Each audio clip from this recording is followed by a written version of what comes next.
Okay, I'm going to hope this works and I don't need Sneedacity or whatever to record audio. But as noted in the last video, I'm actually going to break down some of these things and kind of try and take them individually. And I've had some actually pretty good responses that have started to address some of the things that I plan on addressing down the road, and even in some cases dismissing some things. But there will be some topics that I won't come back to really. But yeah.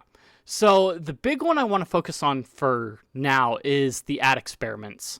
So as noted, Davenport kind of points out that, hey, Brave was going to add in like these insert their own advertisements rather than the ones that are on the webpage. So they would block advertisements on the webpage and put their own in from their own ad network. And yeah. So, not to be outdone, because yes, Brave has an ad network and uses it, but they didn't implement it the same way that they ended up were planning on doing it at first. People kind of had their backlash, and then they're like, well, let's go back to the drawing board and do something different. Mozilla has their own ad network as well. So when we go into Brave and talk about, oh, well, Brave was running these different ad experiments, and so they were going to try doing these different things with an ad network. They started their own ad network and doing this, that, and the other. Mozilla now owns their own ad network as well. So here we see them talking about prioritizing privacy right from the start. So let's see, start by doing research on reviews and sites and pick one of those sites. Affiliate marketing.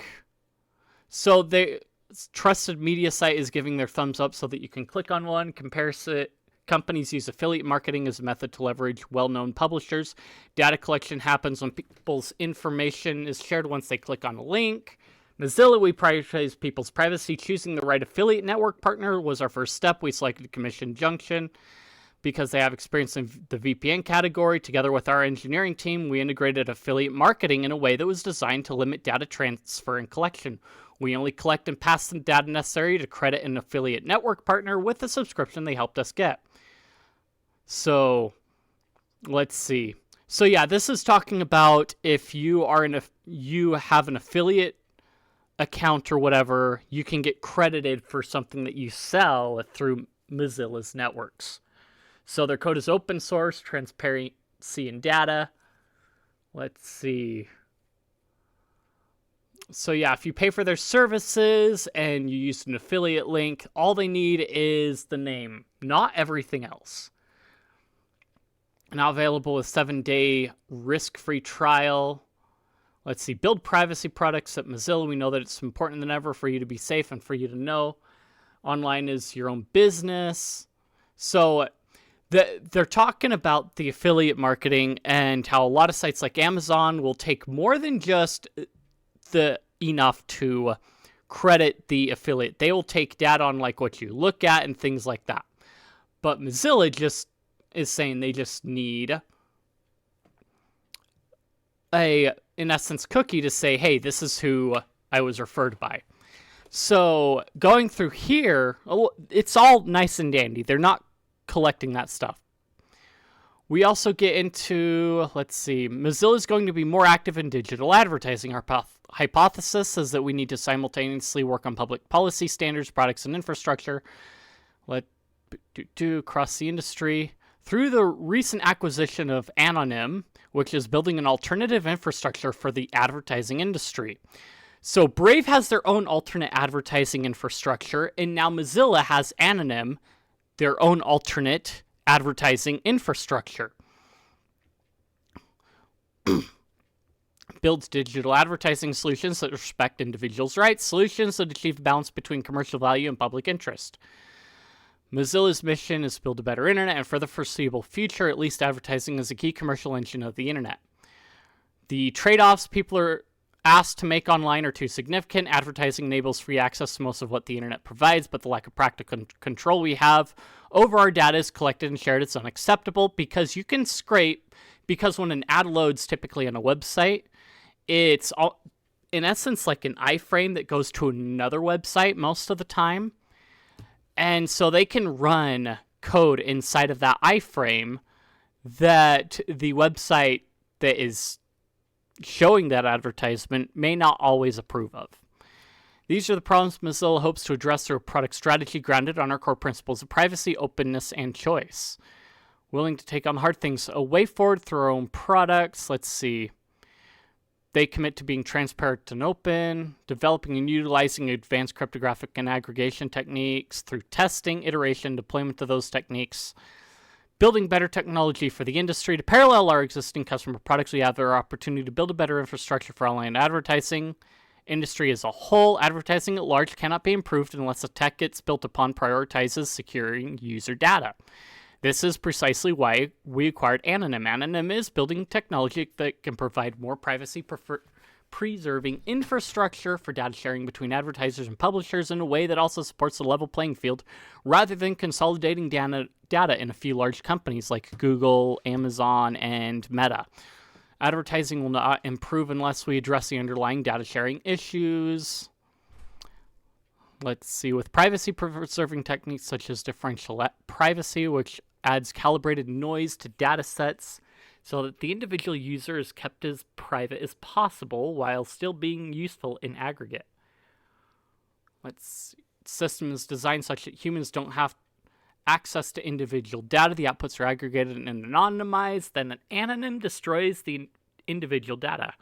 This pragmatic solution inspires us to envision a world in which digital ads can be both effective and privacy-preserving. That's not impossible. So you remove PII, but you're able to see numbers of these people visiting this website tend to like this. So, as I said earlier in this blog, we do this fully acknowledging our expanded focus on online advertising won't be embraced by everyone in our community, and knowing that as we create innovative approaches, we will need to account for users' evolving expectations. So there was a little bit where I think there was talk about Firefox basically going in and blocking ads on websites and injecting their own ads in place of those ads, like Brave was initially talking about doing here. And so having an ad network like this, they have the infrastructure to do that, just like Brave has had for a while. And Firefox, Mozilla needs to make money to support the development of Firefox and the other software that they do. And so they're looking at advertising, because advertising, depending on who you are, tends to make a lot of money. So putting ads in front of eyeballs, which Mozilla is talking about doing directly rather than relying completely on Google giving them money, it means they have to build up stuff to be able to do that, and they've gone through and done different experiments and things on top of that. So if we go, I can go open up Firefox. If we go to the settings, go to privacy and security, we've got a few different things here. So we of course have the do not track request stuff for our web privacy and all that. And we have, let's see, skipping down, permissions, data collection. So by default, these things, let's see, are on. I don't remember if that one was on. Or wait, no, these things are on. Okay. So you've got Firefox installs and runs studies inside of the browser by default. You've got making personalized extension recommendations on by default. And then you've got sending technical and interaction data to Mozilla on by default. So we can click the studies here, and we can look at the recommendations here. But if you don't want to be tracked on all that, you can turn that off. And then, of course, you can have backlogged crash reports sent if you really want to. Now, what's nice is, yes, Firefox does support HTTPS only mode in everything, and then DNS over HTTPS as well. So they've got some defaults that are decent. Now, if we go to the studies here, you can see that there's been some layout experiments. Let's see. Disabling chips feature due to Google Auth login. Disable add startup cache. Let's see. New tab topic labels. Disable redirects to auth retries. So these are all active right now. Upgrade Spotlight rollout. If we go down here, we can see completed studies in like PDF annotations, review checker rollout v3. Let's see, new tab recommendations, Merino migration, home and new tab wallpapers, Yelp suggestions, and different things like that. So it's not to say that they may anonymize some of the data, but they're still running these experiments on the browser by default. So we can look at personalized extensions even. And let's see, you might occasionally see an extension curated through the recommended extension programs while you browse Firefox. What are personalized? They are based on other extensions you've installed, profile preferences, hardware and usage statistics. All user data used to make recommendations is anonymized, non-personal information. But yeah, so they go over all of that here in the tracking stuff. And it's basically like they're advertising to you. They anonymize the data, but they can still recommend add-ons to you, just like ads may not have your name and number, but they can still recommend things to you. So if we go into Floorp, for example, just kind of working our way up and down the scale of everything, go into settings. You can see we've got a few more options than Firefox, privacy and security.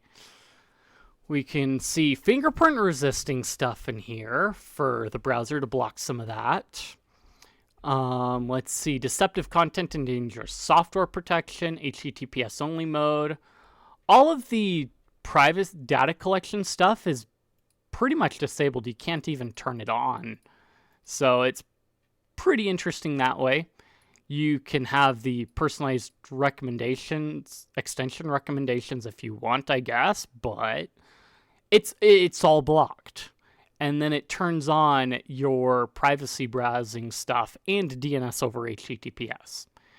So don't enable HTTPS only mode is off by default, but yeah, we can enable that pretty easily so it's on par with Firefox if we want to. Don't mind my theme, but anyway. So let's check FireDragon just for fun, okay? Go down to privacy and security. We've got our fingerprint resistance on. Again, we've got the same options in Floorp because it's a fork of Floorp with a couple extra things added in. FireDragon data collection use, again, disabled. Security, block dangerous and deceptive content if we want. HTTPS only mode is on by default here. They do turn off DNS over HTTPS. But anyway, when it comes to being tracked and comparing Brave and Firefox, when you look at some of the recent things that have happened and what has gone on, Mozilla isn't really that much better because they are doing some of the same things that Brave has talked about doing, where they have their own anonymized ads stuff. I mean, I can literally go and open Brave.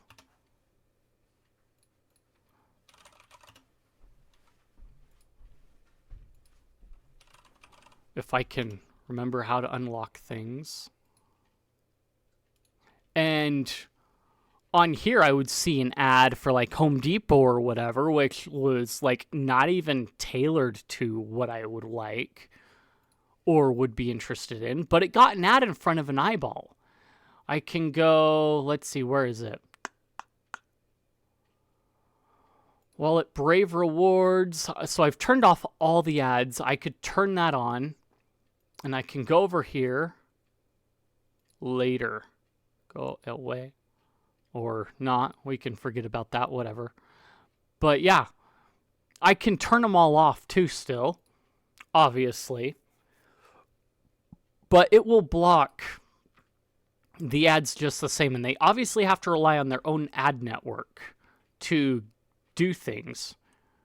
Let's see. If we go Brave Ads, FAQ. How are Brave Ads different from ads I see while browsing? Brave Ads are privacy preserving. Traditional advertising requires information about you, your behavior, and your browsing history, location, and more. You can earn and get paid. Brave Ads don't get in the way of content. So, you do get a little bit of reward, basically in their basic attention token still, for seeing ads that they push on you. With Mozilla's ad network, you don't get that, but Mozilla gets funded for developing Firefox. And then other people can, like, stand on their shoulders and just block all that stuff for them, so that everybody else that uses standard Firefox ends up, in essence, supporting the development while everyone else wins. If you liked the content, if you enjoyed it, if you think I deserve it, like, comment, subscribe, leave any criticisms you have or what have you. I appreciate it. Feed that algorithm, like I said, and I will see you guys in the next one.